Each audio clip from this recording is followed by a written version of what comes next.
अब देखो वहाँ पे इसमें लिखा, ये मैंने बताया था आपको, जो अल्पसंख्यक समुदाय था, ठीक है, इस समुदाय जो फ्रेंच समुदाय था ये अल्पसंख्यक था, मतलब इस समुदाय की संख्या कम थी। ये फ्रेंच समुदाय अल्पसंख्यक समुदाय था भाषाई आधार पे, ठीक है, भाषाई आधार पे ये अल्पसंख्यक समुदाय था, लेकिन ये समृद्ध और ताकतवर था। ऐसा समुदाय यदि आप विशेषता के बारे में पूछे तो ये समुदाय समृद्ध, पैसे वाला और ताकतवर समुदाय था। इसके विपरीत बहुसंख्यक समुदाय था डच समुदाय, ठीक है। दूसरा समुदाय था बहुसंख्यक डच समुदाय, ये भाषाई समुदाय है, मतलब फ्रेंच की तुलना में कम समृद्ध था और कम ताकतवर था। लेकिन एक समुदाय था डच समुदाय, उसकी संख्या अधिक थी, ठीक है, लेकिन संख्या अधिक भले ही थी, लेकिन उनके पास पैसे वगैरह इतने नहीं थे, ठीक है। पैसे की तुलना में, समृद्धशाली की तुलना में वो इतना शक्तिशाली नहीं था, क्योंकि विशेष रूप से एक तो इसमें ये कारण हो सकता है कि फ्रेंच लोग थे वो सबसे ज़्यादा कहाँ रहते थे, राजधानी क्षेत्र में, ठीक है। राजधानी क्षेत्र में रोजगार सबसे अधिक हो सकता है, इसलिए भी वो फ्रेंच लोग ज़्यादा पैसे वाले शक्तिशाली हो सकते हैं, ठीक है, और दूसरे लोग उनके पास पैसे नहीं हो सकते हैं। आगे देखना, उसके बाद में देखो बेल्जियम की समझदारी। बेल्जियम ने कैसे समझदारी से काम लिया, क्षेत्रीय अंतरों और सांस्कृतिक विविधता को स्वीकार करना। बेल्जियम ने इस चीज़ को स्वीकार किया है कि हाँ, क्षेत्रीय अंतरों के आधार पे सांस्कृतिक उसमें भेदभाव है, ठीक है, सांस्कृतिक अंतर है जो दूसरे हैं। बेल्जियम में दो है, डच बोलने वाले अलग है, ठीक है, फ्रेंच बोलने वाले अलग है। उसमें क्षेत्रीय अंतरों मतलब एक जो फ्लेमिश क्षेत्र था, एक वेलोन क्षेत्र था, उसमें सांस्कृतिक विविधता, ठीक है, दोनों में क्या थी, सांस्कृतिक विविधता भी थी।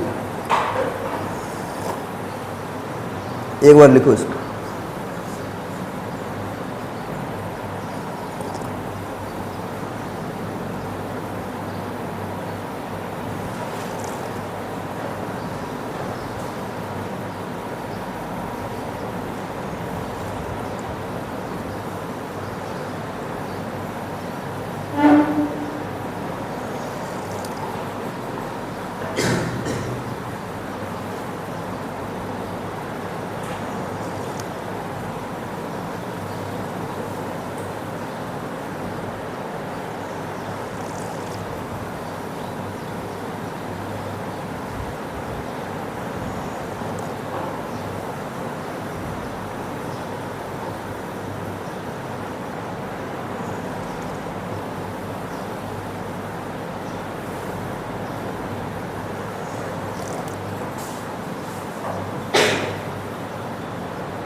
उसके बाद में देखो बेल्जियम ने कैसे समझदारी से काम लिया, ठीक है। 1970 से लगाकर 1993 के बीच में, एक तो 1970 से लगा के 1993 के बीच में संविधान में कम से कम कितनी बार, 4 बार संशोधन कर दिया, ठीक है। 1970 से लगा के 1993 के मध्य संविधान में उसने कितनी बार संशोधन किया, 4 बार संशोधन कर दिया, ठीक है। ऐसी व्यवस्था करना जिससे कि किसी भी समुदाय को क्या हुआ, बेगानापन, मतलब ऐसा न लगे कि उसके साथ क्या किया जा रहा है, अलग व्यवहार किया जा रहा है, उसको बेगानापन का एहसास न हो, ठीक है। उसने विशेष उसको 4 बार संशोधन करके किसको आरक्षण दिया, जो फ्रेंच समुदाय था, ठीक है। एक था फ्रेंच समुदाय जिसकी संख्या कम थी। इस 4 बार 1970 से 1993 तक बेल्जियम ने 4 बार इसमें संशोधन किया और 4 बार संशोधन करके इसने जो फ्रेंच समुदाय था इसको क्या दिया, विशेष आरक्षण दिया, ठीक है। आगे अपन देखेंगे कि इसको कैसे सरकार में इसको कैसे आरक्षण दिया, उसको भाषा के आधार पर इसको कैसे आरक्षण दिया, ठीक है। और सरकार उसमें थी, सरकार किस प्रकार थी बेल्जियम में, ठीक है, कितने स्तरों में बंटी हुई थी, ये अपन आगे देखेंगे। उसके अलावा उसने जो ये सब मानते हैं उसको कैसे उसमें छूट दी या कैसे आरक्षण दिया है, ठीक है। 4 बार संशोधन विशेष रूप से किस प्रकार उसने 4 बार संशोधन किया है, ठीक है।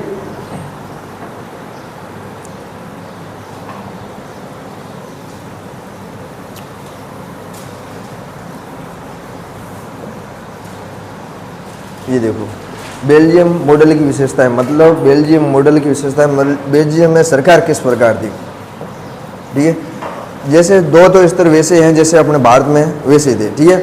एक उसमें था केंद्र सरकार, ठीक है, सबसे पहली थी उसमें केंद्र सरकार, ठीक है, और दूसरी उसमें थी क्या, राज्य सरकार, ठीक है। डच एवं फ्रेंच मंत्रियों की समान संख्या, पहले तो उसने संविधान में संशोधन करके डच और फ्रेंच जो समुदाय है उनमें मंत्रियों की, केंद्र में मंत्रियों की संख्या क्या कर दी, समान कर दी, ठीक है। मान लो कि 20 केंद्र में से डच समुदाय के मंत्री हैं तो 20 किसके होंगे, फ्रेंच के होंगे, ठीक है। चाहे उनकी संख्या अधिक हो, डच समुदाय की संख्या 59% देश में है, ठीक है, उसकी संख्या अधिक है, लेकिन संख्या अधिक होने के बावजूद भी उसने जो मंत्रियों की संख्या है वो क्या कर दी, बराबर कर दी, ठीक है। उसके अलावा उसने क्या, एक विशेष कानून दोनों भाषाई समुदाय शासितों के बहुमत से पारित हो गए, ठीक है।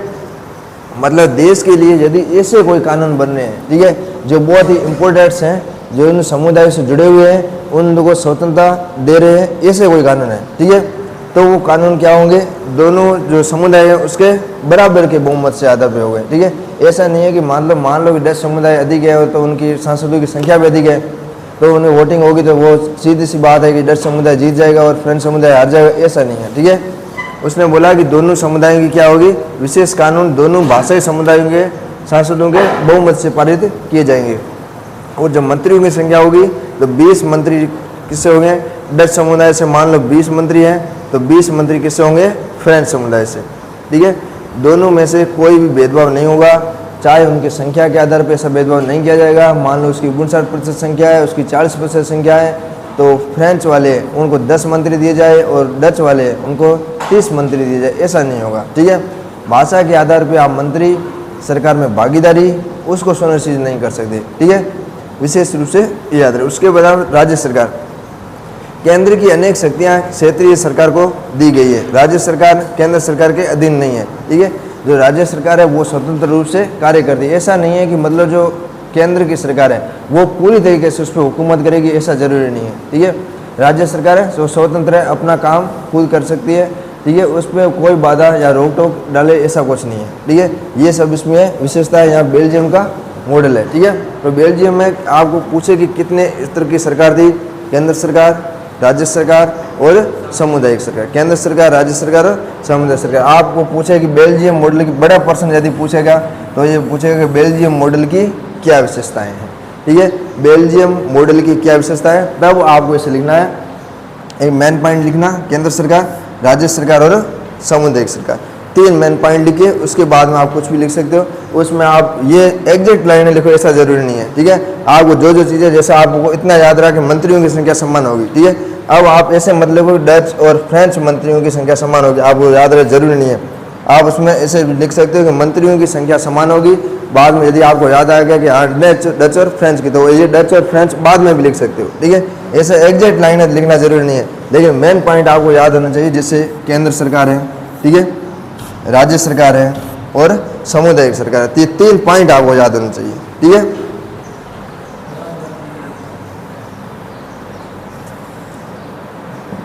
इसके अलावा देखें, ये तीसरी सरकार है सामुदायिक सरकार, ठीक है।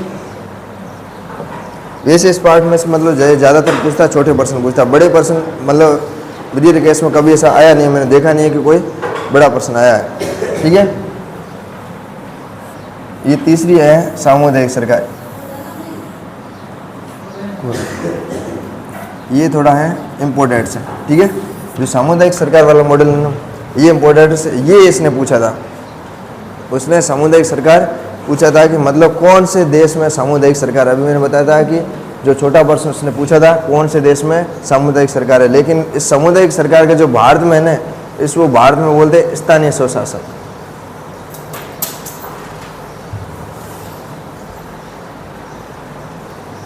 ठीक है।